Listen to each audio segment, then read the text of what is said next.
కాజా భారతీ లక్ష్మి, వయసు 72 సంవత్సరాలు, door number 9-179, Angalakuduru, Tenali మండలం, ఏపీ. 21/4/2022 వారు స్వయంగా వ్రాసిచ్చిన అనుభవం. ప్రతి మంగళవారం కృష్ణామాస్టర్ గారి సత్సంగం ఉంటుంది. డిసెంబర్ నెలలో మొదటి మంగళవారం సత్సంగం తరువాత కృష్ణామాస్టర్ గారు ఒక పేపర్లో ఉదీ పొట్లం కడుతూ నన్ను పిలిచారు.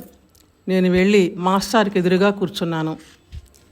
నాకు ఊదీ ప్రసాదం పెట్టి ఊదీ పొట్లం నా చేతికిస్తూ, అమ్మా, మీ పెద్దబ్బాయికి గడ్డు రోజులు కాబట్టి ఈ ఊదీని వెంటనే గుంటూరులో ఉన్న మీ పెద్దబ్బాయికి పంపి రోజు ఉదయం స్నానం చేసి ఊదీ పెట్టుకుని వెళ్ళమని చెప్పు అని నాతో చెప్పారు. నేను ఎలా పంపాలి అనే ఆలోచనతో ఉండగా మా అబ్బాయి బుధవారం సాయంత్రం వచ్చి ఊదీ తీసుకుని వెళ్ళాడు. మరుసటి మంగళవారం సత్సంగంలో నేను కృష్ణామాస్టర్ గారిని అడిగి ఊదీని తీసుకుని గుంటూరు వెళ్ళి ఇచ్చి వచ్చాను. సరిగ్గా డిసెంబర్ 28వ తేదీ 2013 సంవత్సరం ఉదయం 6:30 గంటలకు కాలేజీకి స్కూటర్ మీద వెళుతుండగా ఆటో అడ్డంగా వచ్చి మా అబ్బాయి పడిపోయాడు. నాకు ఫోన్ రాగానే కృష్ణామాస్టర్ గారికి ఫోన్ చేశాను.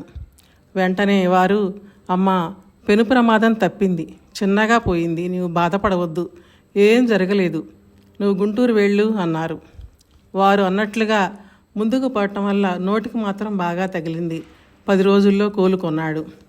నేను గుంటూరు వెళ్ళిన తరువాత నాకు తెలిసింది ఏమిటి అంటే, వీడిని పడిన ప్రదేశం అస్సలు మంచిది కాదని, అక్కడ యాక్సిడెంట్ అయిన వాళ్ళు ఎవరూ బ్రతికి బయటపడలేదు అని చెప్పారు.